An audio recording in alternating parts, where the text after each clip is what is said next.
nandun ako yun. Talagang, siyempre, lahat na lang pwede nilang gawin, gagawin nila. You know, hindi nila alam. Yung naglalakad kami, nakaganda ata sa player, pag dito, warm up na. Di ba? Kaya nung tinalo namin sila, nung third and fourth, inaabangan ko sila, baka maglakad din sila eh, para pantay. Gano'n naman talaga. Basta sa akin, hindi sila niniwala na kaya namin silang talunin. And that's the key. When we beat China, pagdating sa Jordan, iba na yung mga mata ng mga bata. Alam namin that they're gonna play. That's one of the best game namin sa Asian Games, yung last game sa Jordan. Diba? Pati paghinto sa import, pati sa depensa. Sir, maraming nagsabi niya, parang national hero na si Brownlee.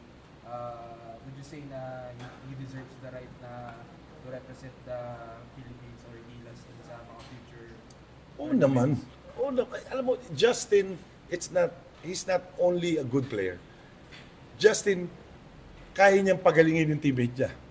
Because namamasa si Justin eh. He's a team player. He understands basketball. Alam niya kung kailan siya shoot. Alam niya kung kailan. Kita mo yung sa China. Teka muna, ako na to. Di ba? So, hindi mo kailangan na hindi tira ng tira. Minsan nga, yung sa China, first half, ilan lang ginawa niya? 4? 4 o 6? Parang ganon. Pagkatapos, di ba? So, yan. Kailangan talaga, nilagay nga nila, hindi na Noipi. Justin for President, nilalagay ng mga ibang tao, natatawa. Hindi, sa pagmamahal lang naman nila yung kay Justin. Saka kita mo yung tao, walang hiningi yun, walang ano, basta gusto lang niya manalo.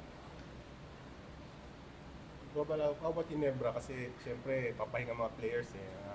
Paano yung next conference nyo? Do you think, anong masasabi mo sa chances ninyo knowing na medyo naging grueling yung schedule ng buong team including coach Steve? O kami yung pinaka-late mag-ensayo.